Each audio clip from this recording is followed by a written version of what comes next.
আসসালামু আলাইকুম। সংবাদে আপনাদের সবাইকে স্বাগত। সংবাদ শিরোনাম। উৎসব মুখর পরিবেশে শেষ হলো চাকসুর ভোট গ্রহণ। 2 ধাপে চলছে গণনার প্রক্রিয়া।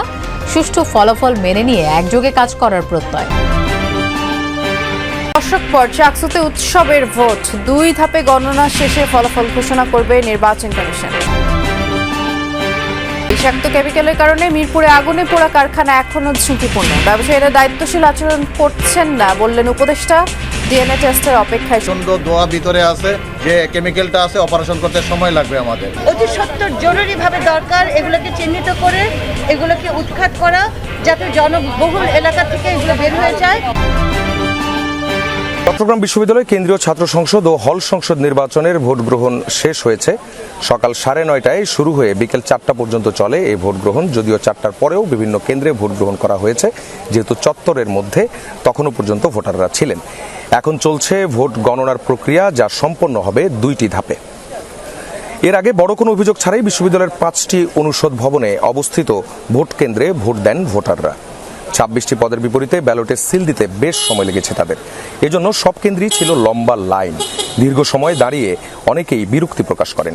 তারপরও ভোটদানের আগ্রহে ভাটা পড়েনি কারো।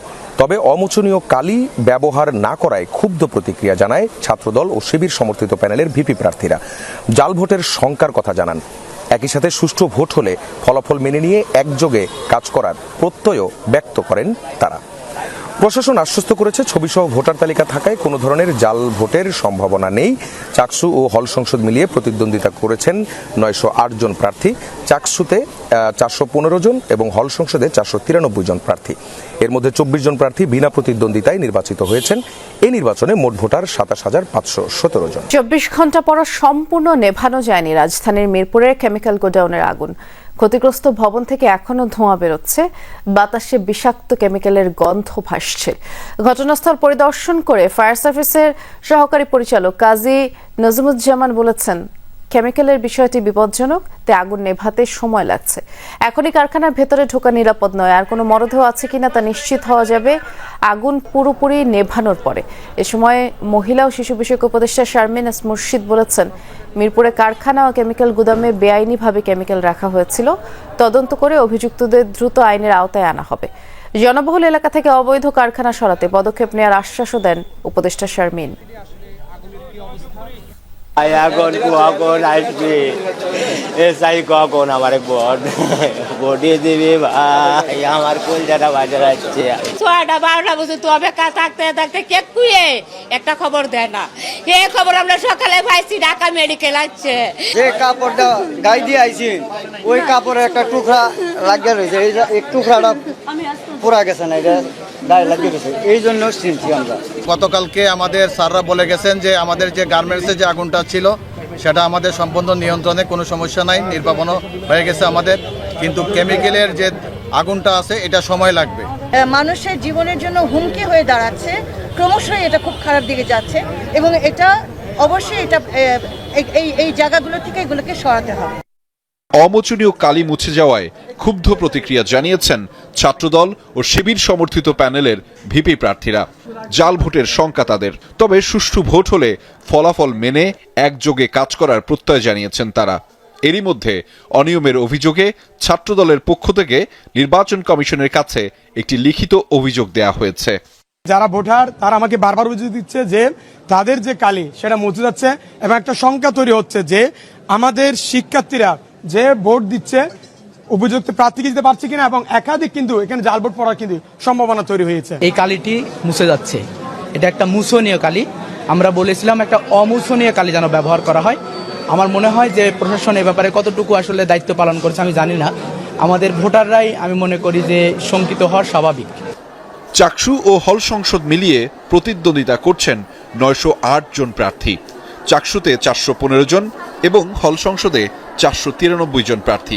এর মধ্যে 24 জন প্রার্থী বিনা প্রতিদ্বন্দ্বিতায় নির্বাচিত হয়েছেন। ভোট গ্রহণ শেষে 2 ধাপে হবে ভোট গণনা। বা তাদের যারা শুভাকাঙ্ক্ষীরা রয়েছেন, তাদের বন্ধু সহপাঠীরা তাদেরকে ভোট দেওয়ার জন্য উদ্বুদ্ধ করছে। আমরা এখানে দেখছি ভোটারের তুলনার চেয়ে কিন্তু আমরা অন্যান্য যারা লোকজন রয়েছে প্রার্থী এবং তাদের শুভাকাঙ্ক্ষীরা, তাদের সংখ্যাটাই বেশি। আমরা একটু কথা বলি, আপনি কি ভোট দিয়েছেন? কখন ভোট দিয়েছেন? আপনার রুমে যারা রয়েছে কিংবা সহপাঠী পরিচিত জনরা কি ভোট দিয়েছে কিনা সেটি নিশ্চিত হয়েছেন কিনা? আপনি তাদের সাথে কথা বলেছেন? হ্যাঁ, আমি কথা বলেছি। আমার ব্যাচমেটের বেশিরভাগই সবাই ভোট দিয়েছে এবং আমি এই হলো 1 ঘন্টার মতো হলো ভোট দিয়েছি। এবং আমি যখন এখানে প্রবেশ করলাম, এখন দেখলাম যে সেখানে যারা রুলস ফলো করতেছে এরা খুবই স্ট্রিক্ট রুলস ফলো করতেছে। এবং ভিতরে যখন আমি কক্ষে প্রবেশ করলাম, সাধারণত আমার মোবাইল রেখে দিই। জুলাই গণ অভ্যুত্থানে সংঘটিত মানবতা বিরোধী অপরাধের মামলায় শেখ হাসিনা সহ 3 আসামির বিরুদ্ধে 4র্থ দিনের যুক্তিতর্কে শুনানি চলছে। বিচারপতি গোলাম মর্তুজা মজুমদারের নেতৃত্বাধীন ট্রাইব্যুনাল 1-এ যুক্তি উপস্থাপন করছেন চিফ প্রসিকিউটর তাজুল ইসলাম। এছাড়া আশুলিয়া মরদেহ পোড়ানো মামলার সাক্ষ্য গ্রহণ চলছে আন্তর্জাতিক অপরাধ ট্রাইব্যুনাল 2-এ। এদিকে আনিসুল হক, সালমান এফ রহমান সহ আওয়ামী লীগের শীর্ষ নেতাদের বিরুদ্ধে 8 জানুয়ারির মধ্যে তদন্ত শেষ করার নির্দেশ দিয়েছেন আন্তর্জাতিক অপরাধ ট্রাইব্যুনাল 1। সকালে জুলাই আগস্টে মানবতা বিরোধী অপরাধের পৃথক 7 মামলায় ট্রাইব্যুনালে হাজির করা হয় সাবেক 10 মন্ত্রী, শেখ হাসিনার সাবেক উপদেষ্টা, সচিব, সাবেক এমপি সহ 45 আসামিকে। এদিকে চট্টগ্রামে জুলাই আগস্টে হত্যাযজ্ঞের ঘটনায় সাবেক সিএমপি কমিশনার সাইফুল ইসলামকে ট্রাইব্যুনালে হাজির করার নির্দেশ দেওয়া হয়েছে। আন্দোলনকারীদেরকে লিথাল ওয়েপন ব্যবহার করে দেখামাত্রই, অর্থাৎ জমায়েত হওয়ার আগেই শুরু থেকেই হত্যা করার নির্দেশ দিয়েছেন। এবং তিনি এটাও বলেছেন যে ড্রোন ব্যবহার করে অবস্থান শনাক্ত করে হেলিকপ্টার থেকে গুলি করে হত্যা করার নির্দেশ তিনি দিয়েছেন। এই সমস্ত কথোপকথনের মধ্য দিয়ে হত্যাকাণ্ড সংঘটিত করার, অর্থাৎ সারা দেশব্যাপী ওয়াইড স্প্রেড এবং সিস্টেম্যাটিক যে অ্যাটাকের কথা আমরা বলছি, সেটি সংগঠনের জন্য সুপিরিয়র অবস্থান থেকে তার সরাসরি নির্দেশ প্রমাণিত হয়েছে। নির্বাচনের আগে বিভিন্ন দাবিতে আন্দোলন শুভ নয়, পিআর ও গণভোট সাধারণ মানুষ বোঝে না, এমনটাই বলেছেন বিএনপি মহাসচিব মির্জা ফখরুল ইসলাম আলমগীর।